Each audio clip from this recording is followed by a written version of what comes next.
আসসালামু আলাইকুম। আশা করি আল্লাহর রহমতে আপনারা সকলে ভালো আছেন।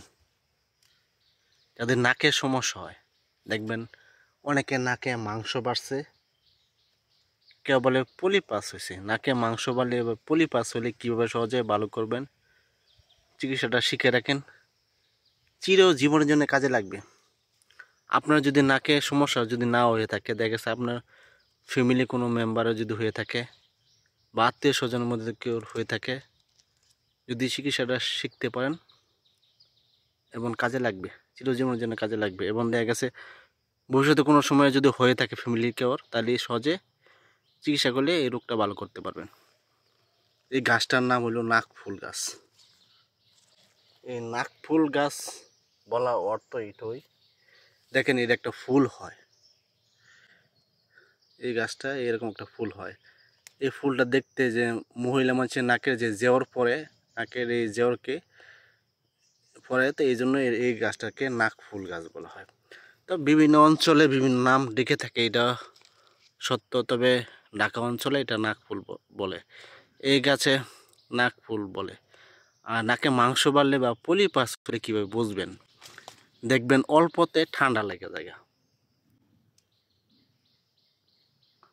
আপনার অল্পতে ঠান্ডা লাগবো, দেখা গেছে নাক দিয়ে পানি আসে, শ্বাস নিঃশ্বাস নিতে কষ্ট হয়, এটা নাক বদ্ধ হয়ে যায়। এরকম সমস্যা ভুগলে মনে হয় বেশিরভাগ সময় নাকে মাংস বাড়লে বা পলিপাস হলে এই সমস্যাটা হয়ে থাকে। চিকিৎসাটা শিখে রাখেন, এটা হলো নাকফুল গাছ। এটা গ্রামে যারা থাকেন তারা দেখার পর চিনতে পারছেন। এরকম পাতা নেবেন, এরকম এইভাবে পাতা নেবেন, পাতা এইভাবে চাপ দিবেন, এভাবে চাপ দিয়ে রস করবেন, 2 ফোঁটা রস। যে নাকের মধ্যে মাংস বাড়ছে বা পলিপাস হয়েছে, এই 2 ফোঁটা রস এই নাকের ভিতরে দিবেন দিনে 1 বেলা। আর আপনার 2 বেলা অ্যালার্জি ওষুধ খাবেন। বাজার থেকে যে অ্যালার্জি ট্যাবলেট পাওয়া যায়, এটা সকালবেলা অ্যালার্জি ওষুধ খাবেন, রাত্রেবেলা অ্যালার্জি ওষুধ খাবেন।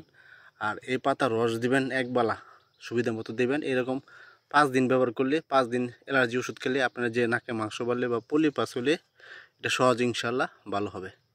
যারা এই ভিডিও দেখেন, ভিডিও দেখার পর যদি উপকৃত হন, যদি ভালো লাগে, অবশ্যই পেজটা ফলো দিবেন। ফলো দিলে এইটাই, যখন আমি নতুন নতুন ভিডিও আপলোড করব তখন আপনারা সহজে দেখতে পারবেন।